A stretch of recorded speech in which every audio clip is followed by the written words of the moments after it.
ত্রিপুরা জেলা তপশিলি জাতি কল্যাণ দপ্তরের উদ্যোগে বুধবার বিলোনিয়া বিকেআই শতবর্ষ ভবনে তপশিলি জাতিভুক্ত মেধাবী ছাত্রছাত্রীদের ডক্টর বি.আর. আম্বেদকর মেধা পুরস্কার বিতরণী অনুষ্ঠান অনুষ্ঠিত হয়। অনুষ্ঠানের সূচনা করেন জেলা পরিষদের সভাপতি দীপক দত্ত। উপস্থিত ছিলেন অতিরিক্ত জেলা শাসক হাফিজ উদ্দিন, বিলোনিয়া পুর পরিষদের চেয়ারম্যান নিখিল চন্দ্র গোপ, মহকুমা শাসক দেবাশিস দাস, জেলা শিক্ষা আধিকারিক দিলীপ চন্দ্র দাস সহ দপ্তরের আধিকারিকরা। জানা যায় 2025-26 অর্থবর্ষে দক্ষিণ জেলায় 716 জন তপশিলি জাতিভুক্ত ছাত্রছাত্রী এই প্রকল্পের আওতায় এসেছে। এদিন আনুষ্ঠানিকভাবে 28 জনের হাতে মেধা শংসাপত্র তুলে দেওয়া হয়। ষষ্ঠ থেকে উচ্চ মাধ্যমিক স্তরে বার্ষিক পরীক্ষায় 60% বা তার বেশি নম্বরপ্রাপ্ত শিক্ষার্থীরাই এই পুরস্কারের জন্য নির্বাচিত হয়েছেন।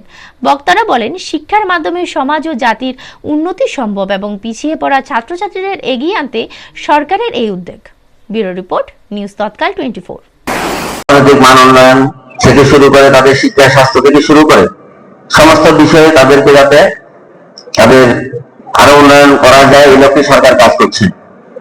আজকে এই মেরিট অ্যাওয়ার্ড এটা নতুন নয়, এটা প্রত্যেক বছরে দেওয়া হয় তপশিলি অংশের ছাত্রছাত্রী এবং তপশিলি উপজাতি অংশের ছাত্রছাত্রীদের মধ্যে। তো সরকার তপশিলি জাতির যারা আমরা আমাদের রাজ্যে, বিশেষ করে রাজ্য সরকার তপশিলি অংশে যারা জনগণ রয়েছেন, এর বাইরে তপশিলি অংশের জনগণের জন্য অনেকগুলি পরিকল্পনা সরকার গ্রহণ করেছে। আমরা জানি যেটা বিশেষ করে 1970 সাল হবে, 70 সাল থেকেই কল্যাণ বিভাগ বলে একটা ভারত সরকারের সংস্থা ছিল, তখন থেকে এটা কাজ শুরু করেছিল যারা আমাদের তপশিলি জাতি তপশিলি জনজাতি অংশের লোক তাদের উন্নয়নের জন্য। কিন্তু এটাকে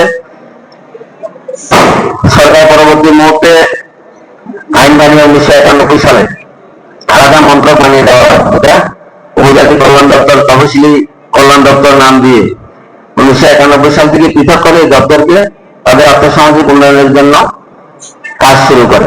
আমরা লক্ষ্য করি যে শুধু লেখাপড়ার ক্ষেত্রে নয়, সমাজের অন্যান্য যে দিকগুলি রয়েছে, প্রতিটি পঞ্চায়েত বলুন, পঞ্চায়েত এলাকা বলুন, যেখানে আমাদের তপশিলি অংশের জনগণ 40% উপর রয়েছে, ওই এলাকাগুলিকেও বিশেষভাবে রাজ্য সরকার নজর দেওয়া হয়েছে।